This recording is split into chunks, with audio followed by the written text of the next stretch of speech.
in New Orleans? I know. I was already gone. Yeah, I know. You weren't hanging around to watch Marcus and. Oh, believe me, I RC. caught it. I caught it. That was out of control. All right, huge hour coming your way on this Football Friday. Get Up coming to you live from the Seaport District at Pier 17. We're brought to you by Chase, and this is what we have in store. It is time to get up and get out for yet another manager. The cheating scandal reaching new highs and possibly new lows. We're live with the fallout right off the top. Then, Odell. Now the police are involved. How the greatest night in LSU history turned out to be one of the worst for its most famous alums. And then, the NFL's Final Four is 48 hours away, and we have a full-scale Football Friday on the way in this hour of Get Up, which starts right now. But it begins with baseball, because this morning, 3 different teams are looking for new managers because of baseball's sign-stealing scandal.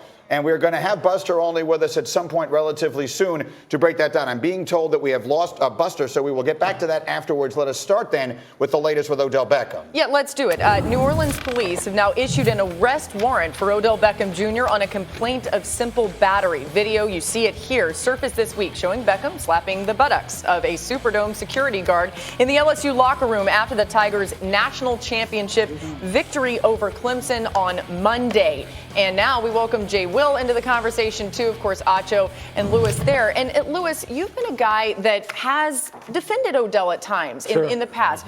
What is your reaction to seeing this and just kind of the whole day that was Odell when LSU won the championship? Yeah, you just kind of take a deep breath and you go, you say some words that you can't say right now. And you're just like, Odell, come on.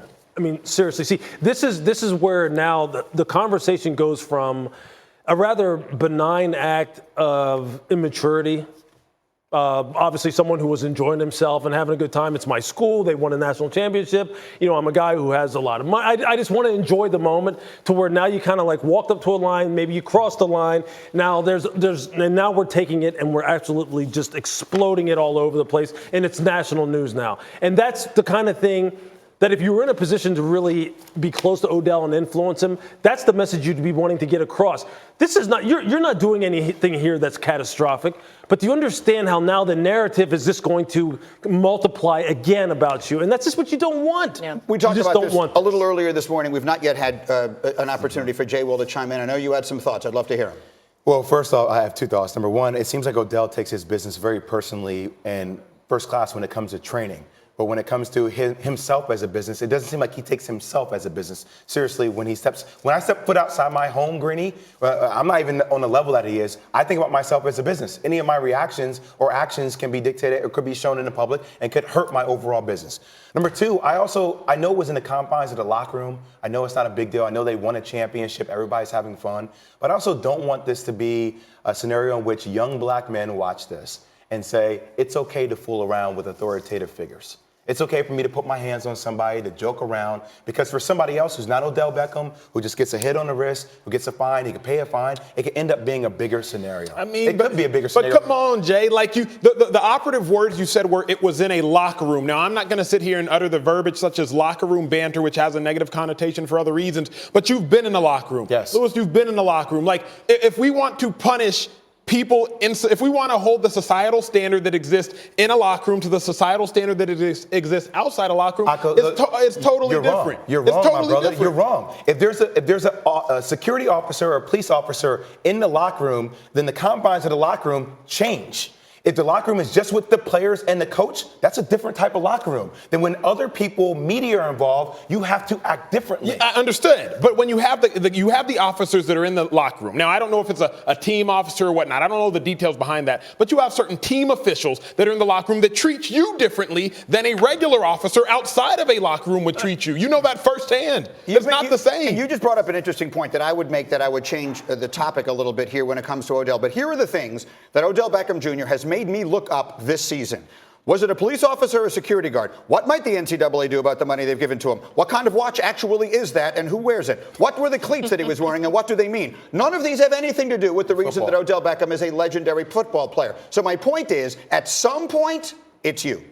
You know what I mean? That when there's some stuff going on, Acho, you can shake your head. You're right. At some point, it's you. Ask Eli Manning. Ask Josh Norman. Ask a kicking net in New Jersey. At some point, Odell, it's you. But let's have this conversation, Greeny. Odell goes to the sideline, takes his helmet off, he throws it on the ground. Offensive lineman, no name, goes to the sideline, takes his helmet, he throws it on the ground. We talk about Odell because the offensive lineman was not involved with the security guard or the NCAA in handing out money and a watch and cleats and a kicking net. I think the reason why, though, Acho, the reason why we talk about it, because it's Odell and it's not everyone else, is because Odell has already established a pattern of behavior that we keep talking about these things. Other guys aren't doing this. And a pattern of superstardom. The only reason I maybe defend him is because I'm more closely related in age to him. So it's not that I get it because I don't drink, I don't party in this stuff. But I'm just like, he's a 27-year-old kid who is a freakazoid superstar. And we got guys like Julian Edelman who run on a car, and we don't talk about that for 30 minutes. But Odell, we're just going to sit here and act like he's a criminal. Look, if there was video, we'd be talking about that. We'd be talking about it. Like, let's just not speak about Odell like we speak about Antonio Brown. That's my problem. Like, we're talking about I didn't put his name in the same conversation with Antonio Brown. Yeah. But I also think that sometimes we should never call him a 27-year-old kid. You're 27, you're a man. You're a grown man. And the other thing I would just say is this, and again, I'm coming from a place of having defended the guy because I think Odell's a good person. I'm a person who would love to work with Odell Beckham, to be quite honest with you. But there are plenty of people who are freakazoid superstars who don't make those choices. Simple as that.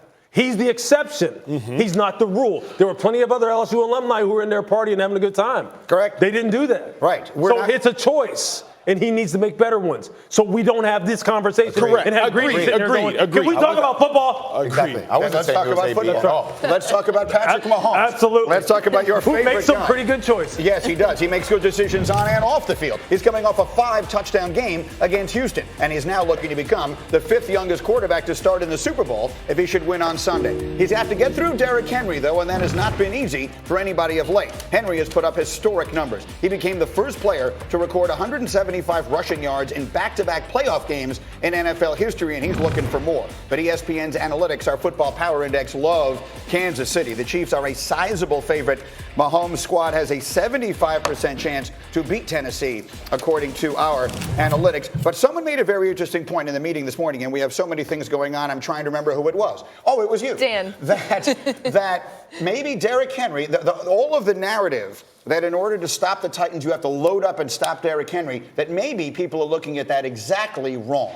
Absolutely. It's the wrong way. The Titans are a pass-first team, run sound. They come out and try to Mike Tyson you, haymaker you, throw the ball early, get the lead, and then bury you away with the run game. They did this early in Baltimore, right? This is a 12 personnel first down, first quarter. 2 tight ends on the field. Here comes their run game for the Titans. Psych, it's going to be the play-action pass for Ryan Tannehill. Receiver cuts his split, tells the corner, hey, I'm cutting my split to give myself room to get this out route.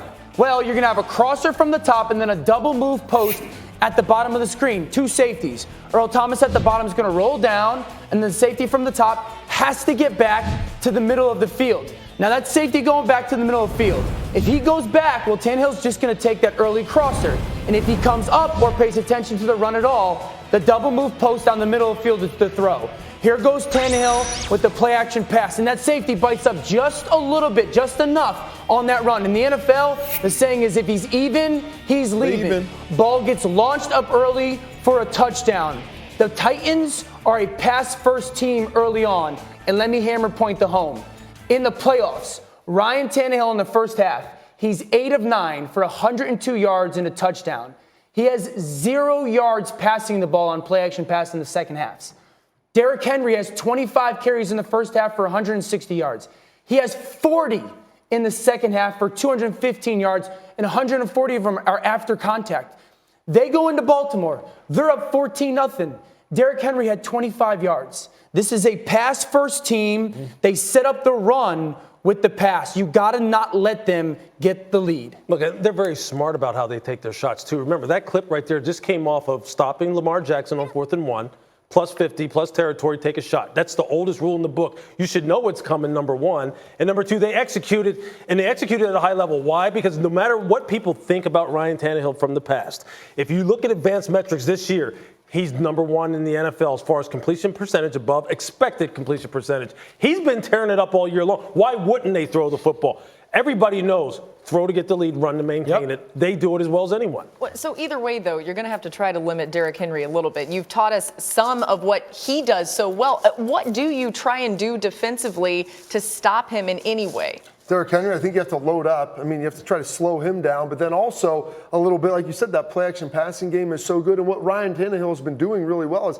he doesn't really turn the ball over either. He's been fantastic at not giving teams extra possessions. And when you look at the Chiefs, if you give them extra possessions, they will torch you. They're 7-0 this season when they have at least 7 points off of turnovers. They're fantastic with it. And so if Ryan Tannehill can boot out, he takes those deep shots like Dan says, but then he's also efficient throwing the ball underneath and letting guys like A.J. Brown hit the run after the catch. Kansas City, not a great tackling team in the back end, and if you can just get the ball out of his hands, then you can be able to have success and stay positive. See, Dan, I don't know if I agree with you. I got to go back to your first point. I think that was the quarterback in you that came out saying they're a pass-first team. Okay. As a defender, you better approach that game thinking they're a run-first team, because if you approach that game thinking, okay, let's stop the pass, Derrick Henry will gas you and make you rethink your whole entire life and your whole entire existence. Again, this is the Chiefs. You got 9 people in the box. If you can do math at home, it's only 11 people that are on the field defensively. And Derrick Henry against 9 in the box, he took this one to the crib. So it doesn't matter if you want to go out there with a pass-first mentality, Dan. If you go out there with a pass-first mentality, Derrick Henry gonna catch. You know when that run came? That run came late in the second quarter. They had already been stopping him in that game, and then he got loose. There's no question he got loose. He got busy. Let me ask you this question. You don't think all these other teams going into the Titans said we need to stop Derrick Henry? Yeah, they said it. They How'd didn't that do work it. out? They said it. They didn't do it. How'd that work out? All right, go in there saying we need to stop Tannehill. You need to stop the pass early. Let's First get to 21 the points NFC, against the Baltimore guys. Ravens scored through the air. Let's get to the NFC because we've got to talk about the Packers and 49ers, I just wanted too. to throw that in there. It's another rematch. Thanks for throwing it in. It was good. In the regular season, San Fran demolished Green Bay 37-8. But despite this win, 49ers offensive tackle Mike McGlinchey says there's only praise for Aaron Rodgers, none for his quarterback, Jimmy Garoppolo. You hear the talk that, Aaron Rodgers is superior to, we think it's bullshit. And I think, not that Aaron Rodgers is a Hall of Famer, but we're very confident that number 10 is just as good as anybody out there. And he's proven that time and time again this year. Greeny, you pointed this out before, tugging on Superman's cape. But here's what I want to get to this hour, because, look, Jimmy G's day may come someday. He may wind up being a great quarterback. All that is in the future. Aaron Rodgers owns the past and the present. Let's talk about what is at stake to him here. Historically speaking, he is already one of the best quarterbacks that ever lived. Of that, I don't think anyone thinks there's a question. But as far as being the greatest, the difference in his overall legacy between winning 1 championship, which a lot of guys have done, and winning 2 is unbelievable. Here he is with a chance. I think he has more at stake this weekend than anybody else on the field. Yeah, there's some validity to that for sure. If he wants to be in the conversation with the greats at that position in particular, he needs to go ahead and win this. What's interesting about it, though, is I don't know if he's the most important part of solidifying that legacy as far as them winning this football game. Who is? I think Aaron Jones may be the most important part of it, because if they turn it into a game where it's all on Aaron, I don't know if he has the supporting cast, if he has the weaponry to actually help that come to fruition. Because when these guys start hunting him down, and the 49ers secondary starts coming down in this wide receiver core, I don't know if Aaron has enough just by himself to get this done. He doesn't have Greg Jennings anymore. He doesn't have Randall Cobb anymore. He doesn't have Jordy Nelson anymore. And as good as he is, I think what has carried them to the point where they're at now is the collective team effort, not just him. Agreeing to your point, I think Aaron Rodgers will forever be considered one of the greatest talents of all time. What we're talking about is, will he be considered one of the greatest winners of all time? I think that, yeah, he has to go out there, he has to play a great game, but it's not on him. Like Lewis said, they got too many dogs and beasts up front, the San Francisco 49ers, for Rodgers to think he can drop back 35, 40, 45 times, put this game on his back, put the team on his back, and try to win this ball game. If he does that, I think that's a recipe for disaster. Well, to look at it for me, it's not even on that side of the ball. It's on the defensive side of the ball where the Packers have to play well to keep this game close so that Aaron doesn't have to drop back. It's the Smith brothers. It's Preston. It's Zadarius Smith. Last week, 12 pressures, 4 sacks and harassing Russell Wilson. And they're going against the San Francisco offensive line that's really good at run blocking, but 27th in pass blocking. So if those guys can get after him, put San Francisco in negative yardage situations, get them out of the running game, that keeps the game close. And then Aaron Rodgers doesn't have to drop back 45, 50 times and go against a defensive line that is unbelievable. I love you guys. I totally disagree. This needs to become a pass game for Green Bay. Why?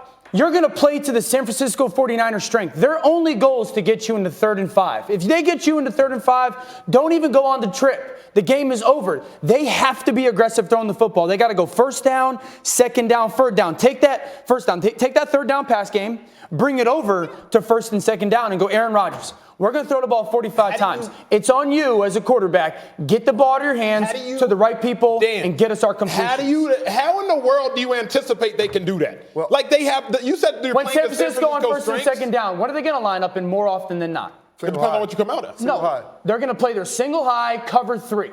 You know very much so what they're going to look like, where they're going to be, who you can go after. You have to be aggressive in that because when you get to 3rd down, it doesn't matter. Those cats know pass is coming. 1st and 2nd, they don't. Final thought. Final thought on this. They can pass the ball in those situations because there is the threat of running. If they're down 21 points, Dan, no one's playing single high safety. Correct. They're playing back for the pass and getting after him up front. All right, we have much more football conversation as you go, but we got to make sure that no other managers have gotten fired since this conversation began. Because this morning there are already 3 teams looking for new skippers because of the sign stealing scandal. It began Monday. You know about this already. Baseball suspended the Astros manager and their GM after all of the investigation into the use of the sign stealing involving technology. And then the Red Sox parted ways with Alex Cora on Tuesday. He's also under investigation for a scheme with Boston. He had been there in Houston. Then yesterday, the big news, the Mets dumping Carlos Beltran before he'd even managed a game. He was the only player mentioned in baseball's report. Beltran released a statement yesterday that said, over my 20 years in the game, I've always taken pride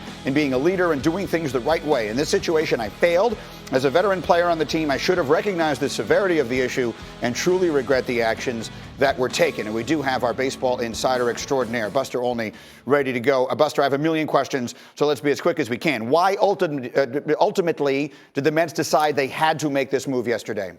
Greeny, you know the Mets organization, they react to media criticism probably more strongly than just about any organization in sports. And what they were worried about moving forward was a lot of unseen landmines with Carlos Beltran. What if other players came out and gave more details? What if there was more criticism? They didn't want a rookie manager answering questions about this all summer. And after A.J. Hinch, Alex Cora were fired, I think the Mets saw this situation as untenable. All right, and then quickly, do you think Beltran ever manages again? He's a highly respected player. In fact, his entire legacy could be at question here. This is a guy who will get votes for the Hall of Fame. What does this do for his legacy in both those ways? Yeah, I think it's going to hurt his candidacy for the Hall of Fame, at least in the initial year that he's on the ballot. And I don't think he manages again unless he comes out, holds a press conference, and bears his soul. We don't even know if Carlos Beltran would be interested in managing outside of New York. Okay, then let's get to the other piece of the story that came out yesterday, and this is where it got really weird.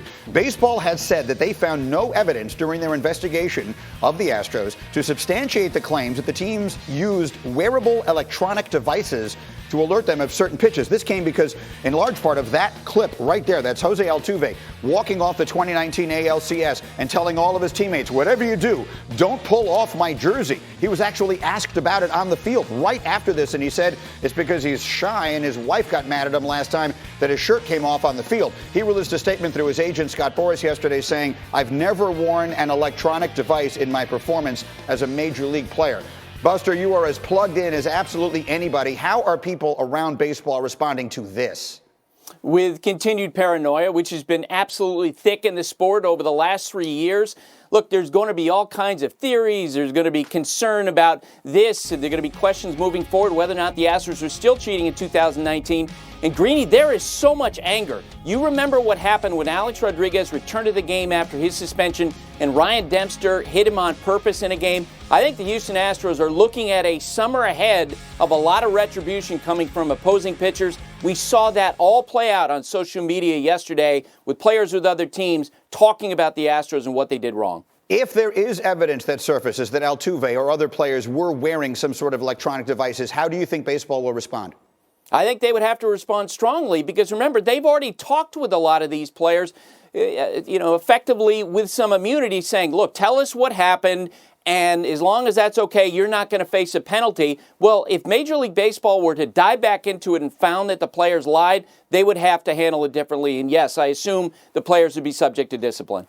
Look, you and I have known each other a long time. We were covering baseball, and you were on my show every day during the steroid conversation when that was part of the mainstream. How does this compare to that? I think it's absolutely at a parallel level, and here's the biggest reason why, because it's making fans wonder if what they're seeing is actually real.